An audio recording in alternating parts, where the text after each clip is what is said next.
right, ladies and gentlemen, we are here for round one of the Legacy Tour in Huntsville. Your feature match has Stephen Jalbert on the left, playing Ad Nauseum Tendrils or the Storm deck, and on the right is Taylor Scott from Birmingham playing Death and Taxes.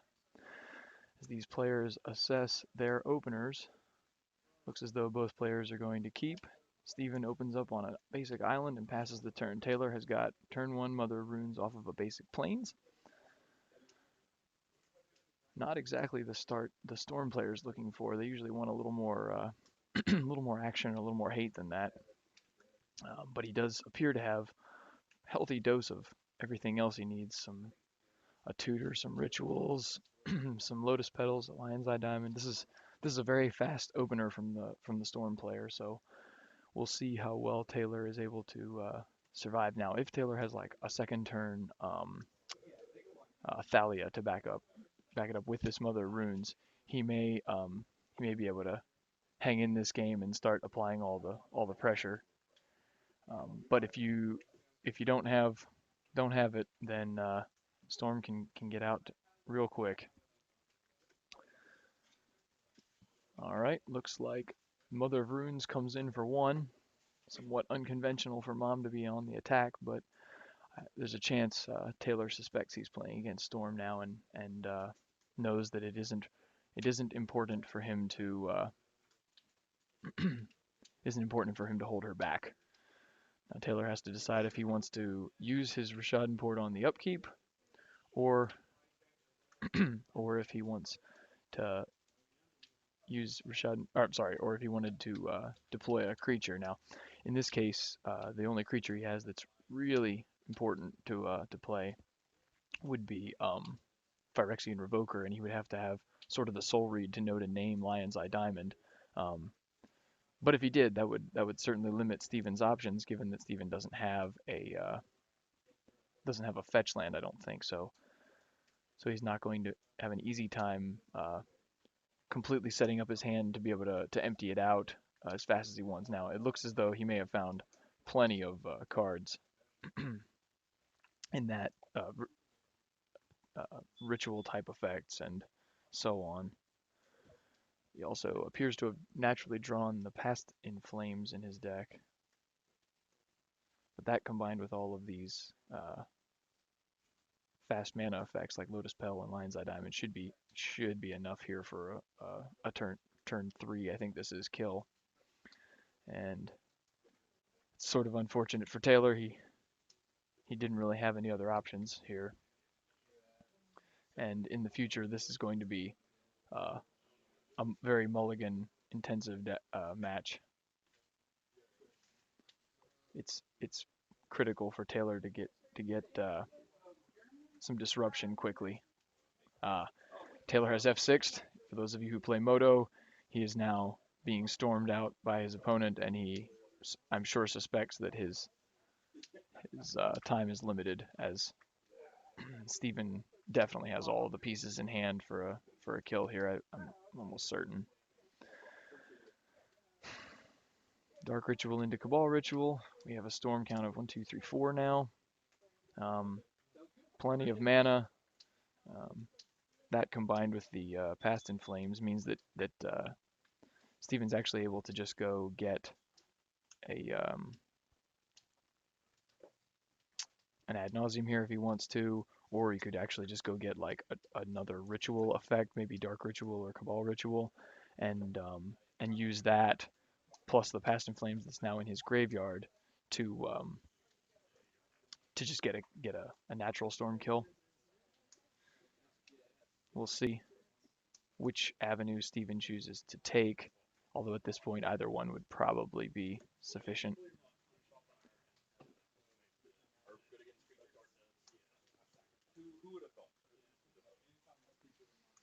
Now I do have the deck lists here, which looks as though Steven, yeah, he should be. I would suspect just going for another ritual. There's no reason to get the Ad Nauseum here now. More importantly is what's in Taylor Scott's sideboard. In this case, he has some good ones for fighting Storm. He's got triple set. Yep, and there's the ritual. He has a triple set of Aethersworn Canonists, which are huge here. So we'll look to see in the next game if he brings those in, assuming Steven successfully executes all of the combo here. It looks as though he is about to flash back a Past in Flames, probably followed by a flurry of ritual effects and a tutor for uh, Tendrils of Agony, and we will quickly move into game two, I think. Thanks.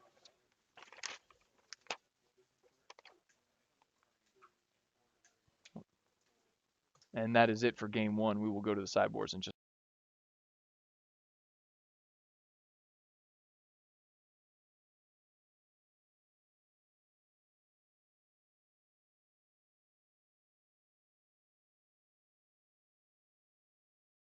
All right, so I have both sideboards here now. Let's start with Taylor Scott's because his sideboard plan is going to be more important to fixing the deficiencies of this matchup than what Steven has. So in his sideboard, we have two Containment Priests. This isn't really the match for that. Two Spirit of the Labyrinth. I think those would be a solid upgrade over some of the other main deck creatures he has.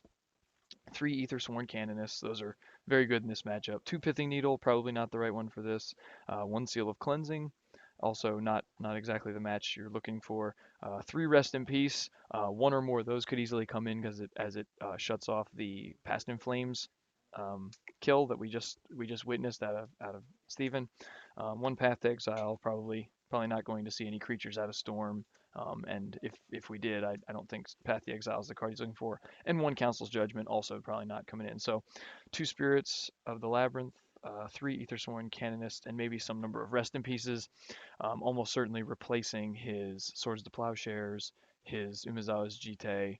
That's five cards. Maybe there's a chance he would bring out some of the creatures that are less efficient at dealing damage to, like Mother of Runes or Stoneforge Mystic, like if he takes out some of the equipment.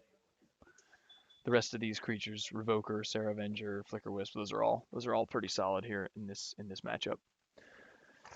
On Jalbert's side, he has one rebuild that's potentially playable, given that some of the disruption is artifacts, both Aethersworn Canonist and Phyrexian Revoker. So rebuild's defensible. Parachain of Vapors likewise gets rid of some of the permanent, at least for a turn, some of the permanent based hate for Storm. An extra Cabal Therapy, a Surgical Extraction, three Abrupt Decays, two Disfigures, two Carpet of Flowers, two Xanded Swarm, and an Empty the Warrens. You could definitely make a good argument for the Disfigures and or Abrupt Decays here, as they are more ways to get rid of that permanent based hate that Taylor's going to bring to the match. Um, I don't think you can sideboard, what is that, 7 cards in this matchup, so it's going to probably have to be the most efficient versions of those. So in my guess, it would be the Chain of Vapors, the Disfigures, and maybe the Rebuild, just because of it being sort of a complete reset. And he'll probably be cutting cards like maybe a 2 or 3 of the Duresses, maybe one Gitaxian Probe, one Preordain. Usually you shave a little bit on the cantrip type effects. This one of Sensei's Divining Top is probably not important here either. Um, and and that's definitely, I think, how he'll go about it. Storm usually has the advantage in this matchup in game one, as Death and Taxes isn't bringing all of its like really specific hate. But um, after game one, there can certainly be some improvement on the Death and Taxes side, and it gets a lot harder for Storm.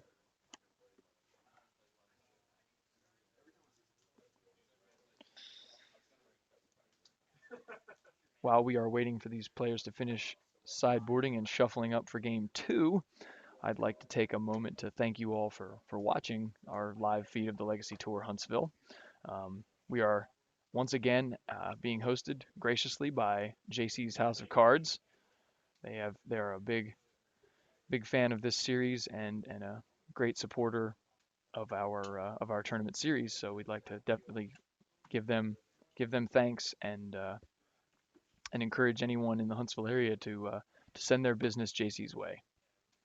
Now both players have drawn up their opening hands for game two. It looks as though Taylor has decided his is good. I'm pretty sure I saw Revoker, Mom, a pair of lands, one of which makes white. I think there was a Canonist in there too. This is all the hate pieces Taylor wants, and now that Taylor's aware of what he's up against, he'll probably um, deploy that Phyrexian Revoker preemptively without a target, just as a means of shutting down quick combo kills via Lion's Eye Diamond. So I think that's the most likely card to name there.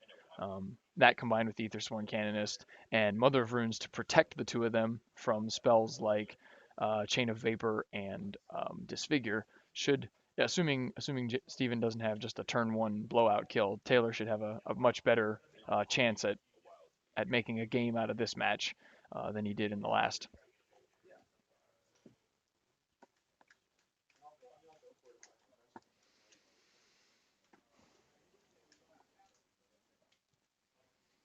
For those who are interested, we have 24 players at the Legacy Tour today. That's a pretty good turnout for this event series. Um, and so we will be playing 5 rounds of Swiss pairings, followed by a cut to a single elimination top 8. It's possible I'll be your commentator the whole time, although we may get some other faces in here. My name is Zachary Cook. I'm the tournament organizer and host and head judge, lead commentator, you name it. I do all these things in support of this event and this series um, because we love Legacy. If you are interested in seeing past broadcasts of this tournament series or any of the other awesome video content brought to you by MTG Training Grounds, you should check out their YouTube page. The channel is MTG Training Grounds, or you can follow us on Facebook, like us on Facebook, the username MTG Training Grounds. Here we have turn 1 Mother of Runes from Taylor, as suspected, and Steven has chosen to fetch with a Scalding Tarn to find an island and cast a Ponder. Now he is debating the merits of this Ponder and whether he should be putting the cards back or shuffling it up looking for something better. It looks like he may have a pair of tutors in his hand and a second lane. One of them is Dark Petition. One is the other. I forget what it's called. Diabolic. Well, whatever. Oh, Infernal Tutor. Sorry. Um, and I can't quite see the other cards. Maybe one of them looks like it might be a Dark Ritual, but I'm not entirely sure. In any event, he is probably not ready to go off this turn. Yep, and apparently the remaining cards on the top of his library are not good enough or not of high enough quality to keep that Ponder. So Steven takes a shuffle and will be drawing a random card here in a moment as Taylor anxiously waits, I'm sure, to deploy one of his hate bears, as they are often referred. I think the best one in this case is probably going to be that Ethersworn Canonist, um, as it shuts down Storm pretty handily. And an active Mother of Runes is really good here. Now, I actually mentioned maybe boarding Mother of Runes out, but I in hindsight, given what Steven has brought to the table as far as his sideboard cards, I think Mother of Runes is actually very very effective and very important here, as it can protect all of the hate bear creatures from things like excuse me, from things like Disfigure, Abrupt Decay, and Chain of Vapor. So here we have a Polluted Delta and potentially a Brainstorm or another Ponder, sure. Steven is looking at a Brainstorm, a Lotus Petal, and a Ponder as his 3 cards off that Ponder. I think he's going to take the Brainstorm, probably send the turn back. Um, Looks like he has at least one more land in hand there as a volcanic island. Taylor, for his third turn, has drawn a land. He attacks with his Aethersworn Canonist. Steven falls to 17 now, I think, and Taylor has to debate if he's deploying more threats or if he's going to hold back and use his Rishadan Port to deny Steven some mana. I think in this case, I'm definitely in favor of deploying more threats, and in this case, he opts to do that, leading Phyrexian Revoker. I assume this means we don't have a card named yet, although there wouldn't be any need for Steven to break his fetch land here prior to the resolution of the Revoker. Revoker is unable to name land cards. It can, however, name um, cards with mana abilities that are non-lands, such as Lion's Eye Diamond or Lotus Petal, and both of those then cannot use their mana abilities. And as those cards are nothing but mana abilities, Phyrexian Revoker is a good way of sort of shutting them down and putting putting the clamps to the Storm deck. Looks like Lion's Eye Diamond was the card chosen, and as we suspected, that will slow Steven down again. Here is a hard cast Gitaxian Probe, and Taylor reveals his hand of Stoneforge Mystic, Flicker Wisp, and Rest in Peace. Now that Rest in Peace is good here, as even if Steven is able to get rid of these hate bears that are sort of tying up his turns, um, the Rest in Peace helps guarantee that Steven cannot then achieve Threshold, and he also cannot um, uh, uh, win via Past in Flames combo kill. Now, Taylor has drawn a land for turn, so I think we're very likely to see one of those 2-mana spells, either Stoneforge or Rest in Peace, cast, and then the Rishadan Port will probably be put to use to tap down Steven's only black mana source. And there's the Rest in Peace. So that trigger will exile all the graveyards, and on the upkeep it looks like we are in fact going to see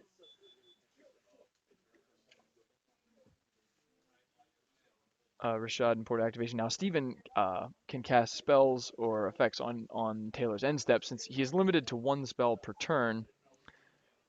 Looks like we have Disfigure. Not sure what the target is, but Disfigure is going after one of Taylor's creatures. Presumably, Mother of Runes is going to prevent that from happening. Yep, and in fact she did. And now Steven untaps. He's going to lose his black mana source for the turn and draw a card. Looks like he found another land. So the Storm player's hand a little land heavy, and I think Steven is running out of time here, as he has drawn a few too many lands. Um, and there is another nail in the coffin. That was a Spirit of the Labyrinth, it looks like. So that should shut down Ponders and Brainstorms pretty effectively, uh, thereby leaving Steven with only natural draws to find the remaining pieces. Although Taylor has opted to go with a Stoneforge Mystic instead, presumably for either Batterskull or Sword of Fire and Ice, I would think, as either of those will increase the pressure. Yep, Sword of Fire and Ice is probably the better one in this case, as it draws cards, and that will help Taylor dig into even more hate pieces. Something like a Thalia would really put the button on this game, I think.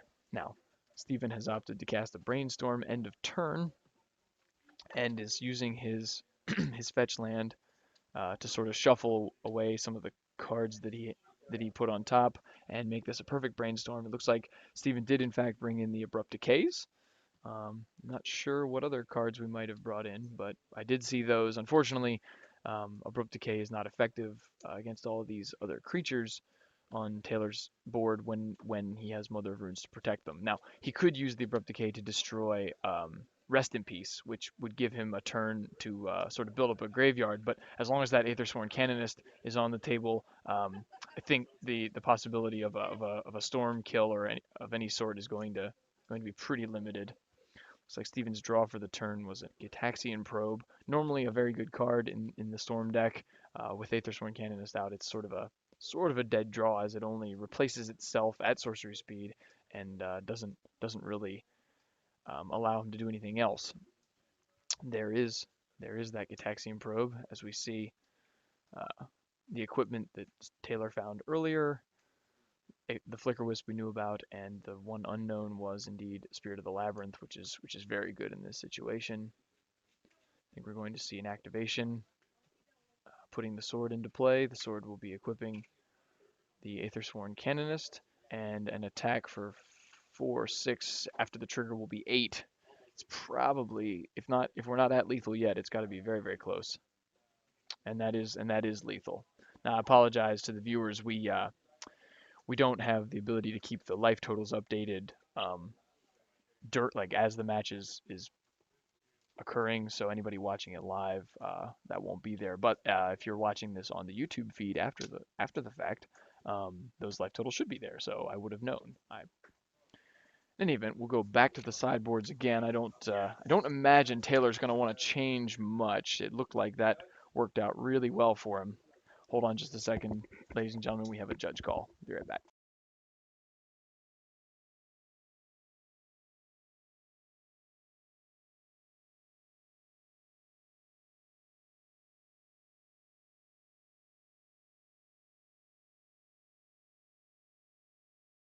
All right, that was a rather quick and easy fix. So we are back, and as we were reviewing sideboards at the moment. So let's see. The containment priests still aren't good for Taylor. I don't think he saw a reason to bring in pithing needles. The seal of cleansing is still not the type of card he wants. He did have rest in pieces in, and the rest of the sideboard is sort of anti-creature or anti-sideboard tech from other decks. So I don't think we'll be seeing any of that.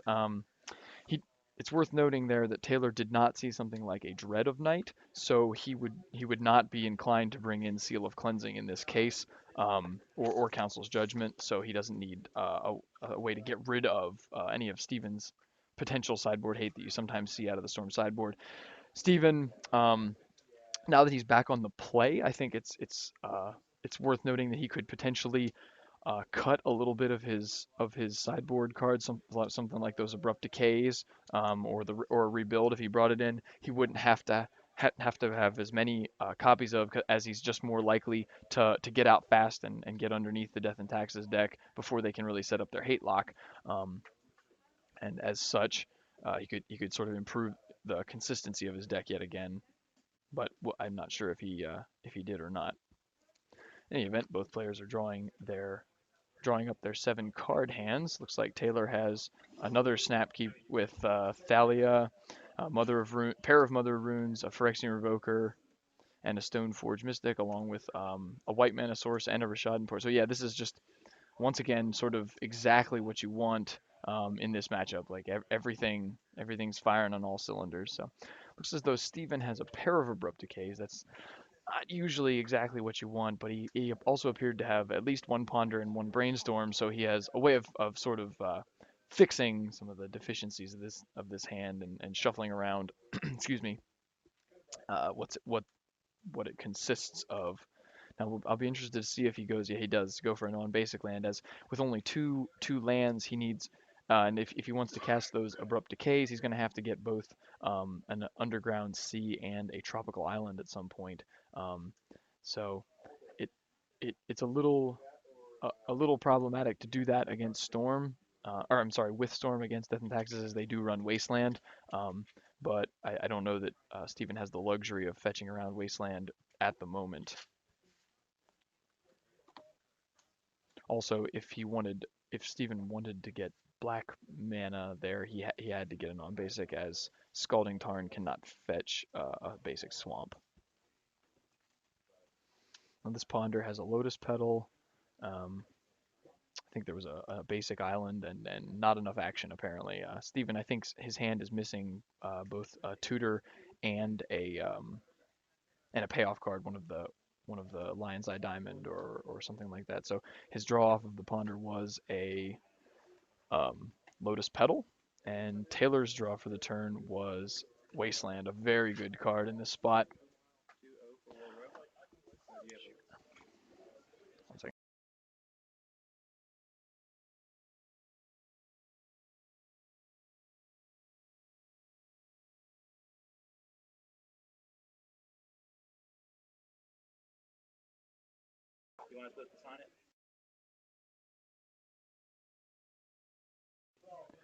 All right, so we have Mother of Runes axed down by an Abrupt Decay, another Mother of Runes to back it up, and a Wasteland to take out the Underground Sea.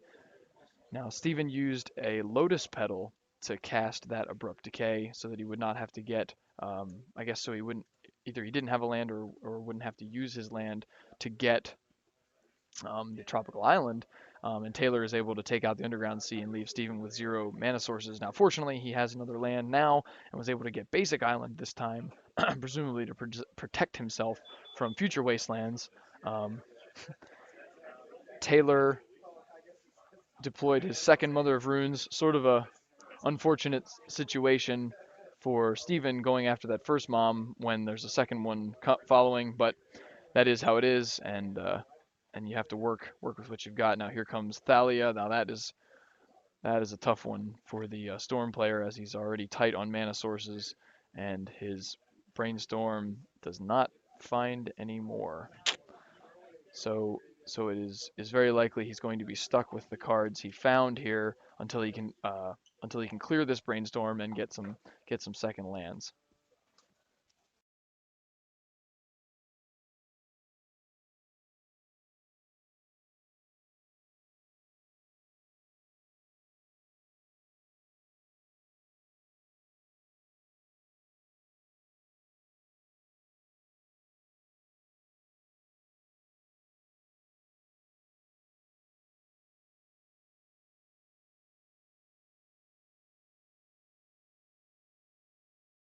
All right, so Steven has to simply pass his turn back as he has nothing else he can do. Um, and that is sort of an admission from the Storm player that he doesn't have another land coming. So Taylor is actually able to take this turn off to cast Stoneforge Mystic, as he knows Steven, sorry, isn't going to cast any spells presumably this turn, and he doesn't need to be able to use Rishadenport to tie up his mana like he would normally. Excuse me. And once again, Taylor opts to tutor up Sword of Fire and Ice. Um, Now, if Taylor can find himself another mana source, this could get real bad in a hurry, as he can then use his mana to cast spells or to deploy um, more more creatures. Or sorry, or the equipment. And if he does, and then he would also be able to use his Rishadan ports. It looks like he does not have a fourth land, but that isn't too bad. We're going down the tap your land route. Um, Seems a little strange that Taylor would choose not to attack with his Stoneforge Mystic if he knew he was going to tap down Steven's land and not have the mana available to activate Stoneforge anyway. But not that it should matter too much. Taylor has plenty of options in hand, it looks like, to for his follow-up turns, and Steven is still sort of mana locked, mana deficient here, with a bunch of one and now 2 mana spells stuck in hand. An Aether Vial here, not exactly the ideal draw. There, the Stoneforge Mystic is coming along this time. Attack for 3. I'm not sure what Steven falls to, but it's getting ugly. Tapping down that island. Steven is still missing land drops, and he has plenty of classic Storm spells in hand. He has all the pieces to find the things he's missing. Unfortunately, he's unable to cast them thanks to Taylor's persistent mana denial. And now we'll probably see another hate piece come down, as an extra spare mana um, means that now we can use Rishadan Port and cast spells like we alluded to earlier. Steven sees the writing is on the wall with that Revoker, presumably named to Lion's Eye Diamond, and Taylor Scott is able to take this match 2-1 against Steven Jalbert.